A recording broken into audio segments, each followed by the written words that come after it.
Get ready with me as I go from this to this. Good morning. Kimberly here. I am an ER nurse of 25 years and I'm just doing a little get ready with me. I want you to just sit down, follow along, and hopefully you'll get some value out of this. If you like what you see, I hope you'll subscribe. It means a lot to me. And so let's get into it. I am ready to go for night 3 of 3 here in the ER, night shift. You know, it's been a crazy season full of lots of bugs and lots of things.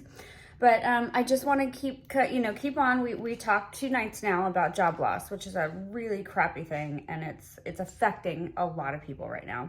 I'm gonna have to apologize. I got out of the shower. I did one of those everything showers, and I was rushing tonight. Got my hair wet, everything else, and I started putting on my moisturizers and all of those things, and I started to pat some makeup on my face. I'm like, no, that's for the get ready with me. I gotta go do that in there. So I have a little bit of foundation on my neck already, so I just got to put a little bit more on. I'm kind of rushed tonight because, like I said, I had to do a full shower, hair, everything. I had a wild night last night full of lots of isolation patients.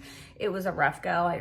Flu, C. diff, all the things, and I just felt like I needed a full start over for tonight on night 3. So I am going to discuss the whole thing about job loss. Oh shoot, I forgot to put my mic in. Give me one moment. Hopefully you're still hearing me and it sounds okay.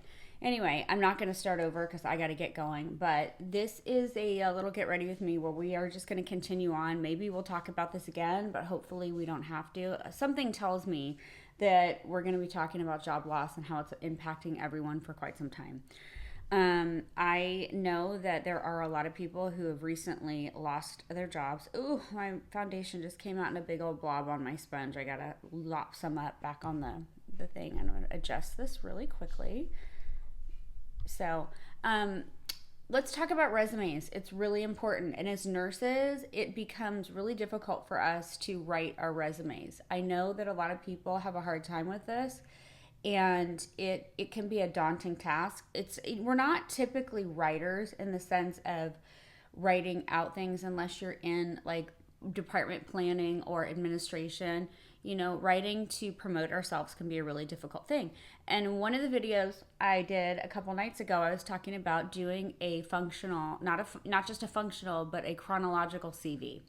That will help you when you're doing online applications, and it will allow you to better do autofill when you have to upload your data into an employer's website.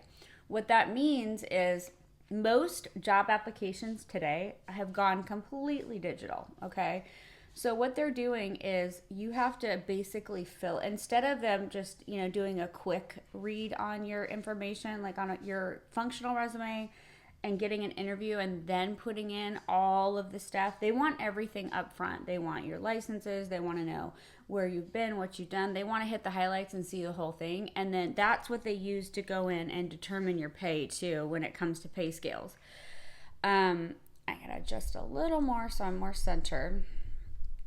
So what do you do? How do you do a CV chronological?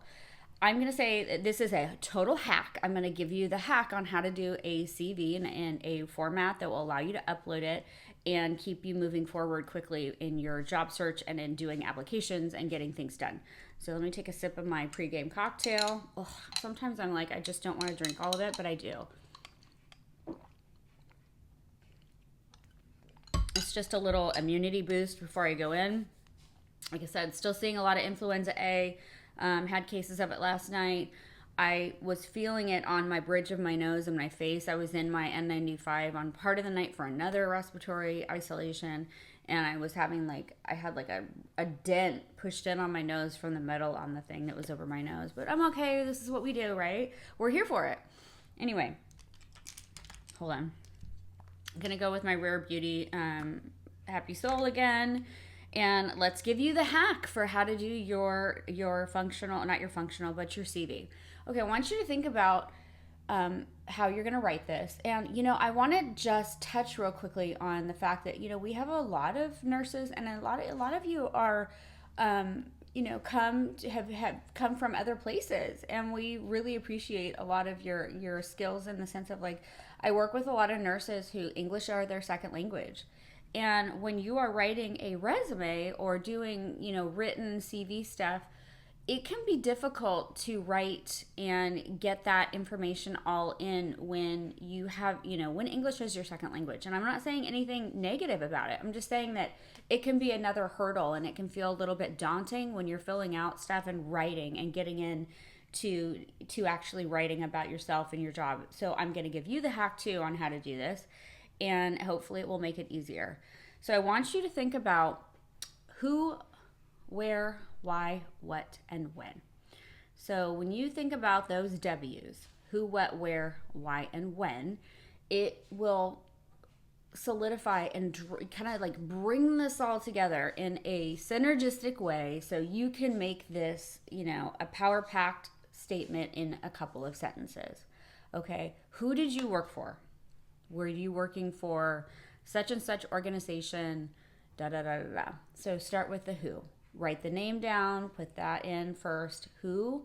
And you can do this in like a note format, and then write the sentence out. And if you need ChatGPT to help you format the who, what, where, why, when into like 2 to 3 sentences for your CV, that is really helpful to do. So at least get these things written down or typed out so you can cut and paste this and get a better formatted sentence or 2. You don't want to go with more than 2 to 3 sentences on your CV. You want to keep it 2 to 3 sentences and then the next one. So who did you work for? What did you do? So like if you worked for, let's just start with like skilled nursing. So you worked for skilled nursing facility A, and you were at where? You at this location in Indiana, blah, blah, blah state. Okay, so you got the who, where, what did you do? I want you to just think of key words of what you did, just key words, or a few words, like 3 to 4 blocks of words in the kind of tasks that you did. And if you did anything to provide education to the facility, you did anything to promote education of patients, you did anything to do patient care, what, that kind of thing. What did you do? Were you certified to do skincare, wound care, IV therapy?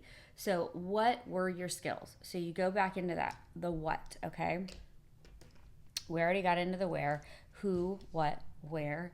And, the why is more important for the job that you are going to apply for. That's going to be your why is actually your statement of why you want to work for them, or what your goal is, that's your top line when you're opening with them. So, or if you decided to work for this facility you were working for because you were passionate about something, you can keep that there. You don't need the why as much. That's more for the top of your objective of your resume, okay? And then when did you work there? What was your exact dates? And be very specific. Put your exact dates of when you worked for a place. That is very, very important. The reason I tell you this is don't cheat, don't lie. These get checked. They fact check you, and you need to have exact dates, even if you don't like the fact that you only worked there for 2 months and you bailed out. Don't put in there why you left on your CV.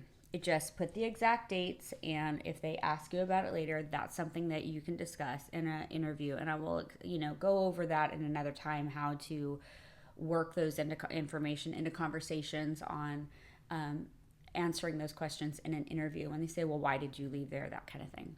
So who, what, where, and when, make sure your dates are exact, because when this gets uploaded, you want to put the place, the where, and the dates first on your CV. That is the most important thing. Put those dates in there. You can use different fonts for your dates so you can keep track of it as you chronologically go down. And this may be very easy to do. It may feel daunting to do if you've only worked in a place for a very short period of time. But it's really important to get these things exact and correct so that when it goes down to uploading, it's actually fed into their system so they can, put it into whatever program they're using for hiring. So let's give some other examples. As I get back into my corals paint, I think I'm going to do it again. I'm going to go a little lighter on the outside, but I did like how it looked last night. Got a couple of compliments on it at work.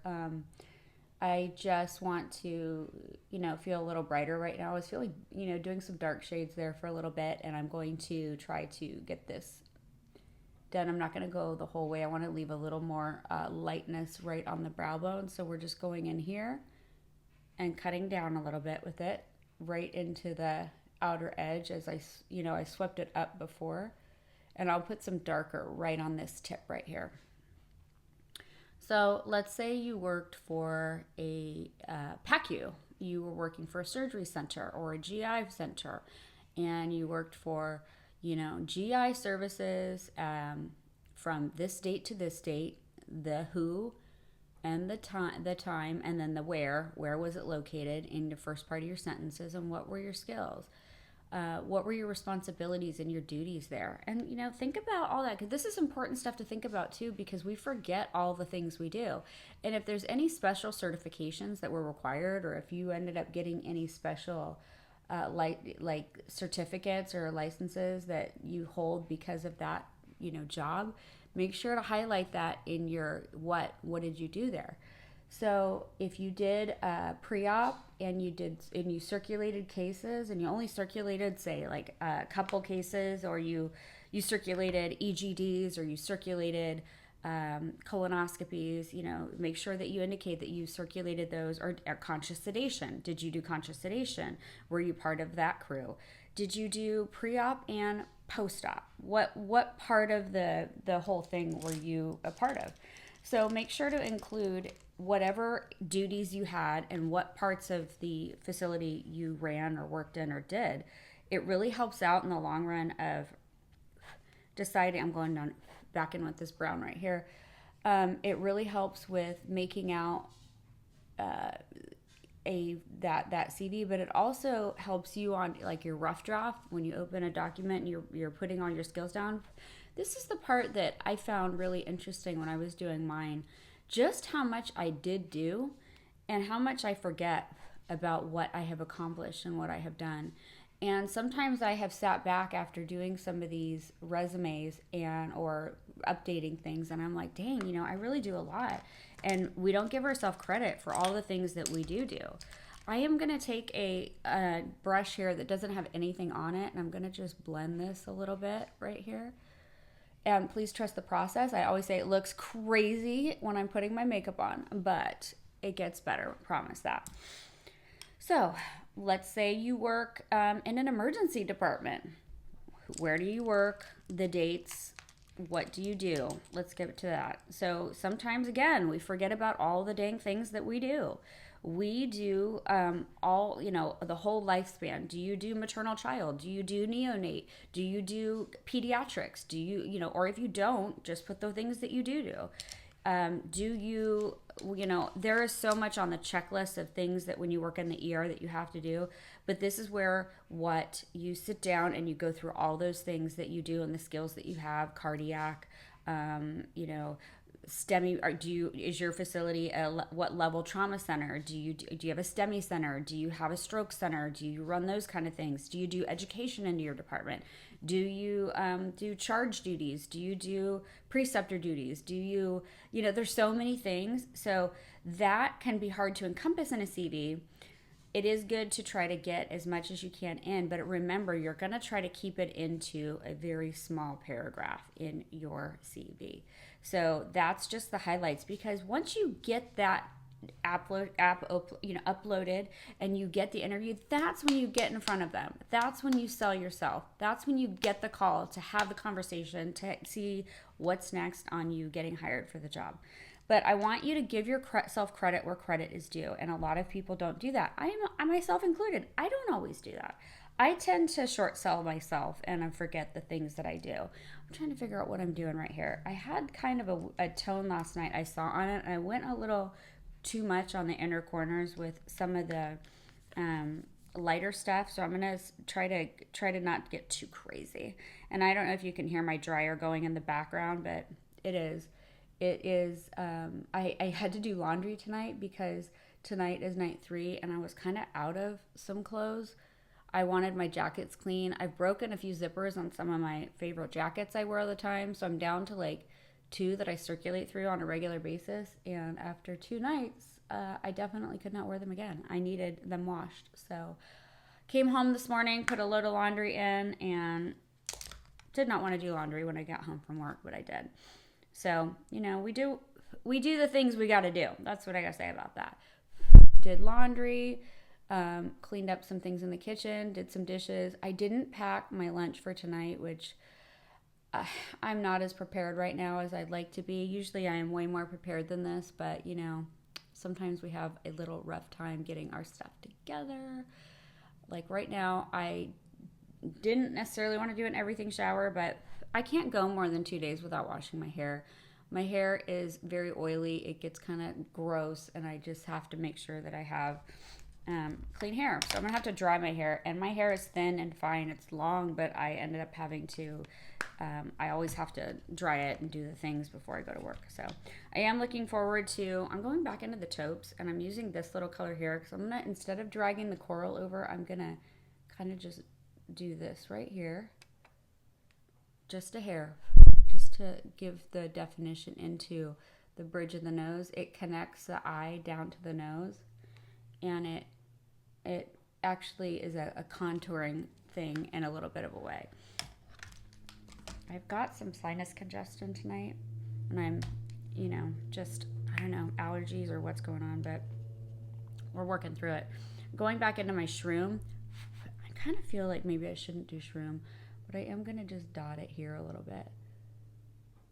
Right there, see? Just brighten up those inner corners just a little bit. So if you have lost your job, again, I mentioned last night, I'm so sorry. I have been really stressed out because we're going through a lot right now about being under constant threat of losing our jobs. And apparently there was another email today while I was asleep. What am I going to do? I don't know. I'm just going to comply with the email, and I'm grateful I'm working, because if I wasn't, this could be a whole thing. Hold on one second. All right, what am I going to do? Let's put on I think we're going to do the Makeup Forever again. I like the black, but it's going to be too harsh with the eyes. And I know, God, this looks crazy. I look like a clown right now, but I won't in a little bit. So I just bought this Makeup Forever one, and I don't know, it feels like it's getting a little clumpy, or it has been. I've only used it like 3 or 4 times. I did a shopping trip at Sephora last week, and I bought some, and we're going to try this on the eyes right now.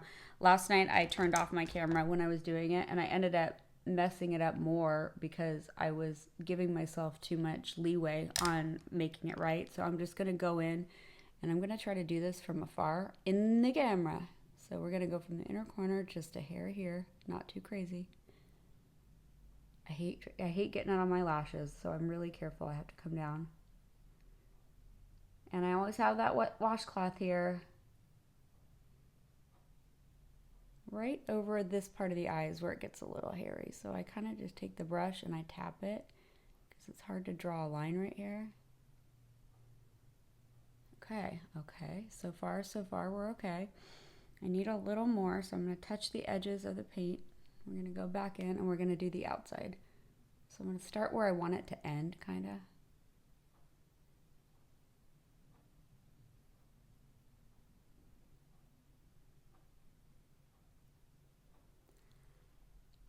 There we go. We did it. And I always use my little puff right here so that I can prevent the finger marks on the face. I don't know if you have that problem, but I sure do. It definitely causes me issue when I'm trying to put makeup on, and I maybe it's swelling when I sleep, I don't know, but sometimes I press too hard and then I end up with a finger mark, and I don't want that in my makeup or on my eyes. So here we go, there we are. One to go. So yeah, I was mentioning, I don't even like mentioning this. I wasn't going to talk about my job or what I'm going through, but I think the reality is that I need to, because, you know, some of us, we're all going through some shit. And I don't know what to say other than I have been dumbfounded by some of the mess that has gone on with us justifying our jobs. But you know what? I am a civilian employee.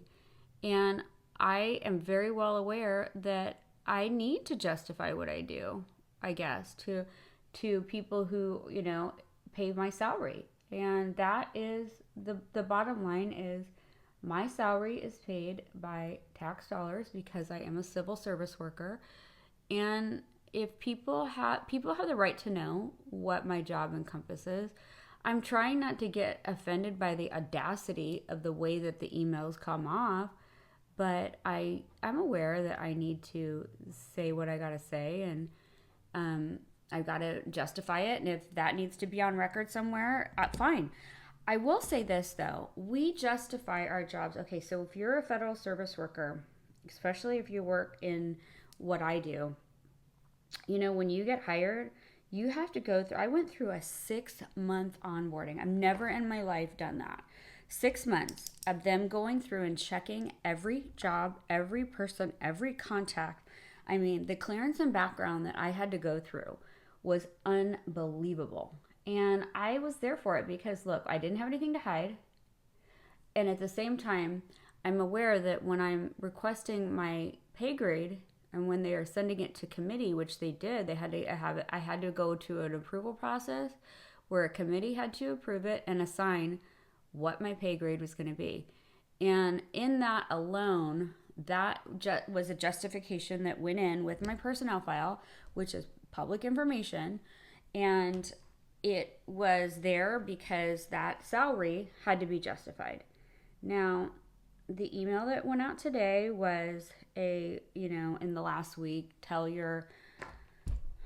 what you did, what your job duties were or whatever, and send it to your boss by such and such date. It just felt a little threatening. It did. I'm not going to lie.